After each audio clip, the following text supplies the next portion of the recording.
Hello friends, welcome to stock market credential. आज हम yes bank limited के बारे में डिस्कस करने वाला है। इस स्टॉक को हम इसलिए लिया है क्योंकि इस बार इस क्वार्टर में एफआईआईज ने इस स्टॉक में बहुत सारा इन्वेस्टमेंट किया है।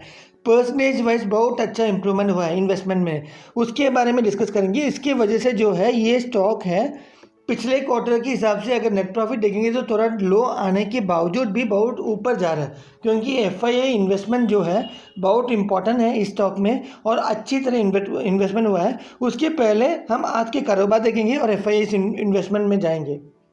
आज के कारोबार के अनुसार ये स्टॉक जो है 31 अक्टूबर को 22 रुपये 77 पैसा में क्लोज हुआ है। 0.54 रुपीज़ का प्रॉफिट हुआ है, 2.43% का प्रॉफिट हुआ है। एक बार हम हिस्टोरिक डेटा को भी एनालाइज करेंगे एक महीने का। एक महीने के हिस्टोरिक डेटा के अनुसार इस स्टॉक ने 10 अक्टूबर को 24.30 का हाई बनाया है और 3 अक्टूबर को 21.68 का एक लो बनाया है। तो एक इम्पॉर्टेंट रेसिस्टेंस पॉइंट जो है इस स्टॉक का वो 21.68 है। जब तक ये स्टॉक 21.68 तोड़ेगा नहीं, वो नीचे जाने का चांसेस बहुत कम है। जैसे ही एक ऊपर की तरफ से आप देखेंगे तो एक रेसिस्टेंस पॉइंट बनता है 24.30 का।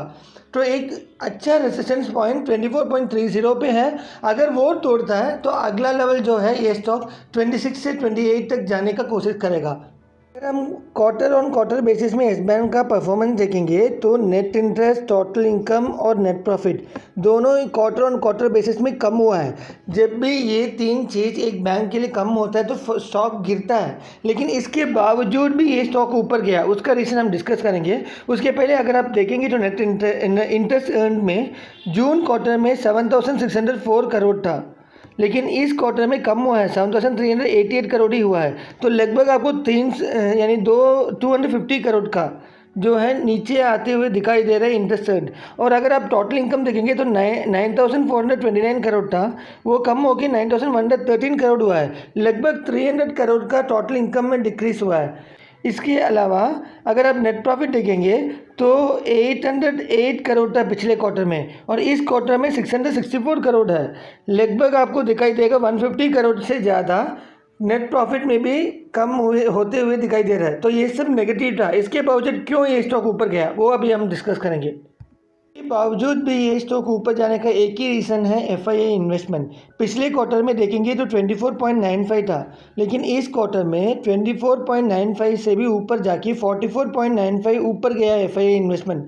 लगभग 20% का एफआईआई इन्वेस्टमेंट बढ़ा है, तो which is a very good sign. ये दिखाता है कि ये स्टॉक में इंटरेस्ट बढ़ रहा है और वो भी फॉरेन लोगों को इस स्टॉक में खरीदने का इंटरेस्ट बढ़ रहा है। ये सबसे इम्पोर्टेंट रीज़न था ये स्टॉक ऊपर जाने। अगर आप हमसे पूछते हैं अगर 2026 तक ये स्टॉक का टारगेट क्या होगा तो वो भी हम डिस्कस करेंगे अभी।